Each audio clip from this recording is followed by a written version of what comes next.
बेखौनो जोङो फोसावनो नागिरदों जे जोङो फैगौ उफ्रा बिसायख'थियाव जोङो थोंजोङै गसाइगाव बियाबनि मानगोनां जिरन बसुमतारी आरो तामुलपुर बियाबनि जलेन दैमारी लोगोसे बिजेपिनि फणिधर तालुकदारखौ जोङो नेशनेल डेम'क्रेटिक फ्रन्ट अफ बर'लेण्डनि आरडिनि आगोलनि अथ'रिटि हिसाबै जोङो थोंजोङै समर्थन एबा हेफाजाब होनो जोङो जोंनि मावथि लोगोफोर आरो रायजो राजा बर' रायजो राजाफोरखौ जोङो दिनैनि बे माने मा होनोमोन प्रेस मिटनि जुगेदि जों खावलायनो आरो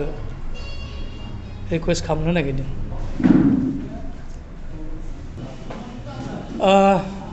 जिहेतुके जोङो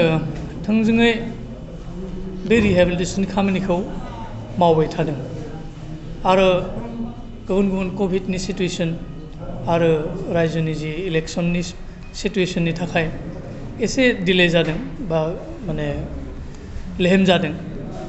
किन्तु बे इलेक्सन बायनायनि लोगो लोगोनो नेक्स्ट माने नभेम्बरनि गेजेरावनो बे जिखिनि थालांदों जोंनि मावथि लोगो मोनब्रै NDFBनि जि माखासे थालांनाय रिहेबिलिटेसन होनो गोनां माने फार्स्ट माबाया आरो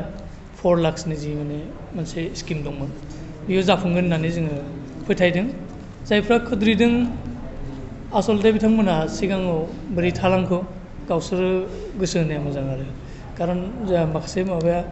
मा होनोमोन जायफ्रा एक्सुवेल माने थालांनायनि खारनखौ मिथियो बिथांमोना खुद्रिनायखौ जों नुवाखै आरो दि हारिमु बिथांमोना जे मोनसे बायदि गेजेरजों बुंदों जे बिटिआर सोरखार आरो आसाम सोरखारा बिटिआर गोरोबथानि फाउन्डार बिथांनि गनायनि सायाव दाबो जों सोरखारा जेबो खामानि मावाखै नोंथाङा मा बुङो? दि हारिमुनि बाथ्राखौथ' आङो बारा खोनानो मोनाखै किन्तु बिथाङा एक्सुवेल माबाखौ मिथिनानै बुंदोंना बुङाखै जों मिथियाखै किन्तु जोङो माखासे मा होनोमोन खुद्रिनाय देखायनायावसो माखासे मा होनोमोन जि प्रसेस बे थाबथाना दङ हयथ' माने बिथांनि जि जोङो रेगुलार बेल एबा रेगुलार बेलथ' नङा डाइरेक्ट गथारनायनि जि मोनसे जोङो आर'ज बिलाइ होदों एबा जोङो मोनसे माबादों बे एडभान्स जादोंमोन दा एसे थाबथादों बेखौनो जों बुंगोन जे फैगौ समफ्राव जुदि जोङो मोजांनो सावरायनानै जोंनि बे प्रसेसखौ आरो दावगा होनानै जोङो बिथांमोनखौ गहोनो हागोन होननानै आं फोथायदों। आङो फैबाय थानाय बे बिसायख'थियाव जोंनि National Democratic Front of Bodoland आरडिनि आगोलनि अथ'रिटि जानानै गासै जोंनि दोलोनि मावथि लोगो बिथांमोन लोगोसे बर' रायजो राजा बिथांमोनखौ बे फैगौ जि उफ्रा बिसायख'थियाव जि मोनथाम जोंनि बे बिटिआर ओनसोलाव जि उफ्रा बिसायख'थि जाबाय थादों बेयाव जि UPPL आरो BJP दोलोनि बिजाथि बिथांमोनखौ